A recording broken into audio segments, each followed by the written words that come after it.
지난달에 새로운 대출이 출시됐죠? 신생아 특례 대출 많이들 들어보셨을 거예요. 근데 뭐 집값이 이만저만이어야 대출도 내고 집을 살 거 아닌가 생각하실 텐데, 썸네일에서도 보셨겠지만 서울 역세권에서 4에서 6억대 아파트들이 등장하고 있습니다. 실거래가가 찍혔고요.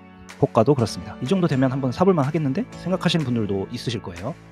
그래서 오늘은 서울 역세권 4에서 6억대 아파트들을 정리해봤습니다. 평당가 기준으로 비싼 단지부터 가장 싼 단지까지 6개 단지를 소개를 해드리겠습니다. 마지막에는 실제로 집을 살려면 얼마가 필요하고 매달 이자랑 원금은 얼마씩 내야 되는지 정리를 해드리려고 해요. 신생아 대출 해당 안 되시는 분들도 많으니까 보금자리론, 디딤돌, 신생아 대출 이 세 가지로 정리해서 말씀드리겠습니다. 보합 상승이냐 2차 하락이냐 말들이 많죠. 여전히 많은 부동산 전문가들의 의견이 나뉘는데요. 여러분들은 어떻게 생각하시나요? 지금도 거품이 심하다, 4억도 비싸다, 아직도 내려온 것 아니다, 이런 의견들이 많으신 것 같습니다. 아직도 거품이다 생각 드시면 좋아요를 눌러주세요. 설문조사를 한번 해볼게요. 그럼 바로 본론, 어디가 4억에서 6억대냐? 너무 많아서 시리즈로 업로드를 해보려고 합니다. 1편은 강북구, 강서구, 관악구 이 세 구에서 6개 단지를 추려봤습니다. 기준은 100세대 이상이고 도보 10분 내에 초역세권, 그리고 20평대 이상으로 잡았습니다. 1위로 갈수록 평당가가 저렴한 아파트로 정리를 했습니다. 6위 하락률 29%, 2억 9천만원 하락, 평당가 3,136만원. 보시는 단지는 강서구 가양동에 위치한 1005세대 32년차 가양 9단지입니다. 최근 실거래가는 11층 6억 9천입니다. 매물 호가 범위는 6억 2천에서 7억 사이입니다. 교통 호재를 한번 살펴보겠는데요. 9호선 가양역에는 원종에서 출발해서 홍대까지 연결되는 원종 홍대선이 들어올 예정이고요. 현재 진행 상황은 2단계인 예비 타당성 조사 단계입니다. 사업 계획 수립 후 9년 10개월째 진행 중인 사업이라 평균 속도 대비 느린 편입니다. 추가로 지식산업센터도 착공해서 진행 중입니다. 9호선 증리역까지 도보 3분 거리 초역세권 단지입니다. 신논현역까지는 32분이 소요되고요. 갈아타실 필요가 없습니다. 학구는 가양초, 서울상위 80%, 염창중, 서울상위 33%, 동양고, 서울상위 22%입니다. 고등학교 등급이 S로 상당히 높고요. 중학교 학군 등급은 상위 33%에서 72%까지 포진되어 있네요. 환경은 반경 1km 내의 생활 인프라가 아주 잘 되어 있습니다. 아파트 기본 정보는 보시는 표와 같고요. 거주자들의 살아있는 리뷰를 보시면 93년식 오래된 아파트다 보니까 노후도, 층간소음, 주차자리 부족, 쓰레기 배출 등이 불편하다는 평이 많았고요. 장점은 역시 대중교통 접근성과 주변 환경이 조용하고 살기 좋다, 주변 편의시설이 잘 되어 있다, 그리고 한강공원이 가까워서 산책이나 운동하기에 좋다는 평이 많았습니다. 증리역에 있던 이마트가 개발 관련 이유로 영업을 종료하게 됐거든요. 그래서 참 아쉽다는 평도 많이 있었습니다. 5위 하락률 29%, 2억 3천만원 하락, 평당가 3,026만원. 보시는 단지는 강북구 미아동에 위치한 3,830세대 21년차 SK 북한산 시티입니다. 최근 실거래가는 7층 5억 5천입니다. 매물 최저가는 1층 5억 4천만원이고요. 호가 범위는 5억 4천에서 7억 5천까지 포진되어 있습니다. 반경 1km 내에 재개발 구역이 두 군데가 있고요. 정릉골 구역, 미아 2 재정비 촉진 구역입니다. 정릉골 구역은 1,442세대 규모고요. 현재 진행 상황은 7단계 관리처분 인가 2년 1개월째 진행 중입니다. 보통 평균적으로 관리처분 인가는 1년 9개월이 소요됩니다. 미아 2 재정비 촉진구역은 6단계인 사업 시행 인가 7년 8개월째이고요. 6단계 평균 소요 기간이 3년 4개월인 걸 봤을 때는 아주 느린 편입니다. 우이 신설선, 솔샘역까지 2분 거리 초역세권 단지입니다.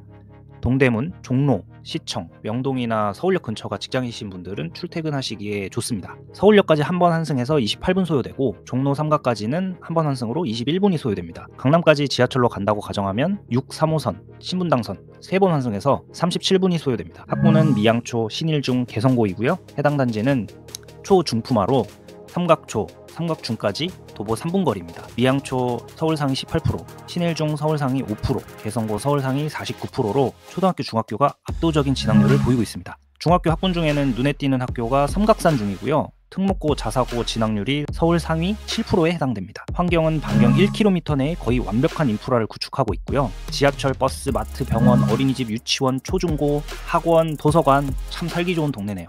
주차는 세대당 1.25대로 괜찮은 편이고, 앞서 보신 것처럼 학군이 굉장히 우수하고 숲세권이라 주민 만족도가 높습니다. 아무래도 연식이 좀 있다 보니까 층고가 낮고 층간소음이 심한 편이고 경사가 단점입니다. 4위 하락률 30%, 2억 2천만 원 하락, 평당가 2,801만 원. 보시는 단지는 관악구 신림동에 위치한 783세대 29년차 건영 3차입니다. 최근 실거래가는 1층 5억입니다. 매물 최저가는 저층 5억이고요. 호가 범위는 5억에서 6억 6천까지 포진이 되어 있습니다. 반경 1km 내 호재로는 서부선 관악산역 개통이 28년에 예정이 되어 있고요. 이미 신림선이 개통돼서 운행되고 있습니다. 진행 상황은 착공 3년 3개월째 진행 중이고요. 진행 속도는 평균적인 속도입니다. 재개발 구역과 신림동 역세권 청년주택 사업이 진행 중이고요. 신림 1 재정비 촉진구역의 경우 6단계 사업 시행인가 4년 3개월째입니다. 평균적으로 3년 4개월이 소요됩니다. 속도는 조금 느린 편이고요. 신림선 관악산역까지 4분 거리 초역세권 단지입니다. 강남, 여의도, 구로 출퇴근하시는 직장인분들에게는 정말 이용하시기에 좋을 것 같습니다. 강남역까지 한 번 환승해서 27분이 소요되고요. 색강역까지 환승 없이 18분이 소요됩니다. 구로 디지털 단지역까지는 한 번 환승해서 18분이 소요됩니다. 학구는 삼성초, 신림중, 미림여고이고요. 해당 단지는 초, 중, 고 다 품고 있어서 삼성 초중고까지 도보 5분 이내로 갈 수 있습니다. 미림여고는 4년제 진학률 서울 상위 14%입니다. 눈에 띄는 중학교는 없고요. 환경은 반경 1km 내에 인프라가 잘 구축이 되어 있습니다. 서울대 목자골목을 도보로 이용할 수 있고요. 주차는 세대당 0.37대로 많이 부족한 편이고 30평대만 계단식이고 20평대는 복도식입니다. 거주자 리뷰를 보면 인근의 학교, 마트, 먹자골목 인프라가 잘 돼 있고 관악산 숲세권으로 공기가 좋다는 평입니다. 층간소음과 주차 공간 문제가 심한 편이고 경사가 가파른 단점이 있습니다. 3위 하락률 31%, 2억 3천만 원 하락, 평당가 2,738만 원. 보시는 단지는 강북구 미아동에 위치한 1585세대 9년차 벽산 라이브파크입니다. 최근 실거래가는 11층 4억 9,500만 원이고요. 매물 최저가는 5층이 5억이고요.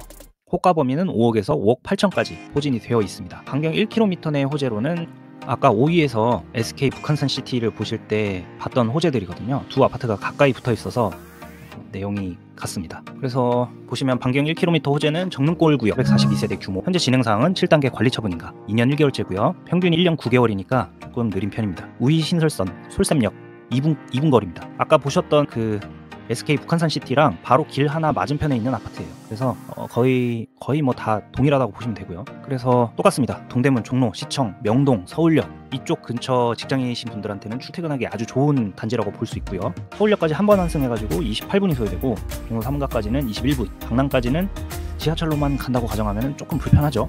6호선, 3호선, 신분당선 3번 환승해가지고 37분이 소요됩니다. 학구는 아까 보신 바와 같습니다. 미양초, 신일중, 개성고 각각 18%, 5%, 49%, 초등학교, 중학교 압도적이죠.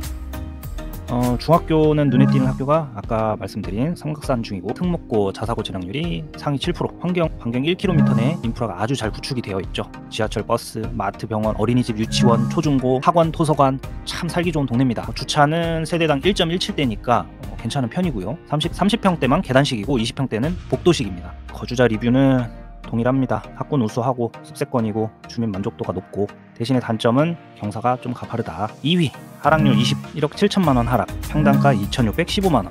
보시는 단지는 강서구 염창동에 위치한 249세대 25년차 염창 극동 상록수 25평입니다. 실거래가는 23년 9월 11층 6억 8천만 원에 거래가 되고 고점 대비 20% 1억 7천만 원이 하락했죠. 매물 호가는 8억 5천만 원 한 개 나와 있고요. 뭐 거의 없다고 봐야겠죠. 교통호재는 등촌역에 개통 예정된 강북 횡단선, 현재는 2단계인 예비 타당성 조사 단계인데 5년 1개월째 진행 중이고요. 역시 철도 호재는 도무지 언제 시작되고 언제 끝날지 알 수가 없습니다. 청량리에서 시작해서 국민대, 상명대, DMC, 등촌, 목동까지 연결되는 라인이고요. 이 근처에 계신 분들은 굉장히 호재죠. 굉장히 좋을 것 같습니다. 9호선 염창역까지는 도보 5분 거리고요. 신논현역까지는 급행 기준으로 22분이 소요됩니다. 갈아타실 필요가 없고요. 2개 동짜리 아파트이고 20평대는 복도식, 30평대는 계단식 이렇게 좀 섞여 있습니다. 주차는 세대당 1.16대로 양호합니다. 학구는 염동초, 서울상위 49, 염창중, 서울상위 33%, 한가람고, 서울상위 11%입니다. 한가람고가 서울상위 11% 굉장히 높네요. 그리고 중학교는 상위 33%에서 82%까지 다양한데 뭐 특별히 학군을 논할 만한 곳은 아닌 것 같고요. 고등학교 학군이 괜찮네요. 거주 환경은 매우 좋은 편인데 도보로 안양청과 한강을 갈 수 있습니다. 상권도 잘 형성되어 있고요. 거주자 리뷰를 보시면 그리고 제가 이 동네를 임장을 많이 갔었는데요.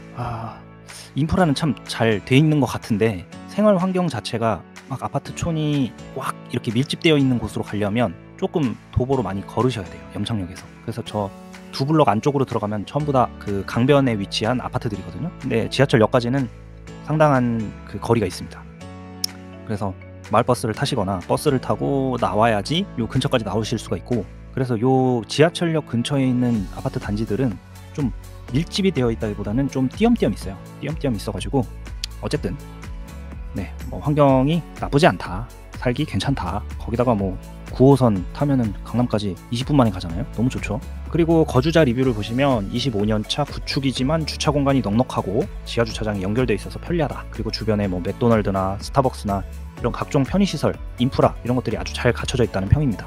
자, 대망의 1위 보겠습니다. 하락률 21%, 1억 8천만원 하락, 평당가 2,481만원. 보시는 단지는 관악구 봉천동에 위치한 1261세대 25년차 성현동화 26평입니다. 최근 실거래가는 24년 1월 10층 6억 4,500만원에 거래되면서 고점 대비 21% 하락해서 1억 8천만원이 떨어졌습니다. 매물 최저가는 2층 6억 5천만원이고 호가 범위는 6억 5천만원에서 7억 5천만원까지 포진이 되어 있습니다. 교통호재는 서부선 은천역 개통 예정이고요. 현재는 착공하고 3년 3개월째 경과 중인데 예정은 28년 개통 예정입니다. 관악산역에서 세전역까지 연결되는 라인이고요. 그리고 개발 호재로는 봉천 14구역 재개발이 있습니다. 14구역 규모는 1709세대 규모고 6단계 사업 시행 인가 3년 4개월째 경과 중입니다. 속도는 조금 느린 편이라고 그렇게 볼 수 있겠죠. 7호선 숭실대 입구역까지 도보로 7분 거리고요. 강남, 여의도, 시청, 종로, 구로 등 다양한 직장 위치로 출퇴근이 가능한 위치입니다. 위치가 너무 좋아요. 서울에 약간 서울을 이렇게 타원형으로 봤을 때 그 약간 중심에 있는 그런 위치거든요. 제가 이 동네 근처에 살고 있어가지고 위치는 정말 좋습니다. 학구는 봉연초, 구암중, 문영여고, 진학률이 서울상위 69%, 43%, 37%입니다. 뭐 아주 뛰어난 뭐 그런 학구는 아니죠. 그냥 쏘쏘 중간치기? 네, 중간 정도라고 봐야 되겠죠. 중학교 학구는 구암중이 43%, 관악중이 70%, 봉원중이 88%입니다. 환경은 주변에 대학교가 있어서 먹거리, 카페 이런 것들이 잘 갖춰져 있고요. 시장도 있고요. 주변에 아파트 단지들이 많이 있어서 생활 인프라도 잘 갖춰져 있는 편입니다. 단점은 단지가 가파른 언덕이 있다는 것이죠. 고개를 넘어가면은 서울대 입구역이 나오고 반대로 건너가면은 숭실대가 나옵니다. 거주자 리뷰를 보시면 교통이 좋고 단지 간격이 넓어서 좋다는 평이고 단지가 잘 관리되어 있는 느낌이라는 평입니다. 자, 오늘 소개해드린 단지들 매물 최저가, 이 최저가를 기준으로 대출을 계산해 보겠습니다. 일단 복잡하니까 결론만 말씀드리고 표로 정리해서 보여드리겠습니다. 설명이 필요하신 분들은 영상 끝에 설명 영상을 제가 붙여 놓을 테니까 설명 영상 링크로 가셔가지고 설명 영상을 보시고요. 일단 몇 가지를 이제 설정을 하고 해야 돼요. 원리금 균등으로 갈지 원금 균등으로 갈지. 근데 일단 설명하기 좋게 원리금 균등으로 했습니다. 30년간 매월 같은 금액을 납입하는 방식입니다. 만기는 최대 30년, 그리고 LTV 70%니까 풀대출 가정해서 계산을 해봤습니다. 첫 번째는 신생아 대출, 신생아 특례 대출이죠. 5억짜리 집 살 때 6위부터 1위까지 다 보셨잖아요. 그 중에서 가장 싸게 나와 있는 매물이 5억이고요. 가장 비싼 게 6억 8천입니다. 그래서 5억이랑 6억 8천을 집 살 때 얼마가 필요한지 가정을 해가지고 계산을 해드리겠습니다. 그래서 5억짜리 집 살 때랑 6억 8천짜리 집 살 때 필요한 금액이 각각 1억 5천, 2억 4백입니다. 풀대출로 LTV 70% 꽉 채워서 대출했다고 가정해서 각각 최대 3억 5천만 원, 5억짜리 집 살 때는 3억 5천만 원을 대출을 낼 수 있고요. 6억 8천짜리 살 때는 4억 7천6백만 원을 대출로 계산을 했습니다. 5억짜리 샀을 때 월 납입 원리금은 금리가 다르잖아요. 내가 우대받을 수 있는 분들은 가장 싸게 받았을 때 몇 프로고 또 가장 비싸게 받았을 때 몇 프로고 이게 다르니까 최저랑 최대를 제가 말씀을 드릴게요. 원리금은 최저 118만원에서 154만원 정도 나온다고 생각하시면 되고요. 6억 8천짜리 샀을 때는 월 납입 원리금이 최저 160만원에서 209만원 정도 나온다, 이렇게 생각하시면 됩니다. 다음은 보금자리론입니다. 보금자리론은 6억 이하 주택만 가능하거든요. 그렇기 때문에 5억짜리만 대출이 가능합니다. 이 5억짜리 사실 때 필요한 금액은 1억 5천이고요. 풀대출로 LTV 70%를 꽉 채워서 대출했다고 가정해서 최대 3억 5천만원 대출로 계산을 했습니다. 5억짜리 샀을 때 월 납입 원리금이 최저 152만원에서 178만원 정도 나온다고 생각하시면 됩니다. 이율이 궁금하신 분들은 표를 참고하시면 되고요. 표에 다 적어놨습니다. 디딤돌 대출입니다. 디딤돌 대출은 5억 이하 주택만 가능하시고 신혼 또는 2자녀 이상은 6억까지 대출이 가능하시기 때문에 5억짜리만 대출이 가능합니다. 5억, 6억 8천 둘 중에는 5억짜리만 대출이 가능하다는 뜻입니다. 필요한 금액이 일반, 생애 최초, 다자녀에 따라서 최대 대출 금액이 달라집니다. 보시는 표와 같이 일반은 2억 5천, 생애 최초는 3억, 다자녀는 4억까지 대출이 가능합니다. 각각 최대 2억 5천, 3억, 3억 5천만 원을 대출로 계산했습니다. 최대로 받을 수 있는 대출을 계산을 했고요. 필요자금은 각각 2억 5천, 2억, 1억 5천 이렇게 현금이 필요하십니다. 5억짜리 샀을 때 월 납입 원리금이 얼마냐면 최저가 100만 원이고요. 그리고 최대는 148만 원 정도 나온다고 생각을 하시면 될 것 같습니다. 자, 오늘은 서울의 4에서 6억대 초역세권 단지들을 살펴보고 신생아 특례, 디딤돌, 보금자리, 대출까지 알아봤고요. 다음 시간에는 다른 구에서 4억대, 5억대, 6억대 초역세권 단지들을 정리를 해보겠습니다. 오늘도 끝까지 들어주셔서 감사합니다.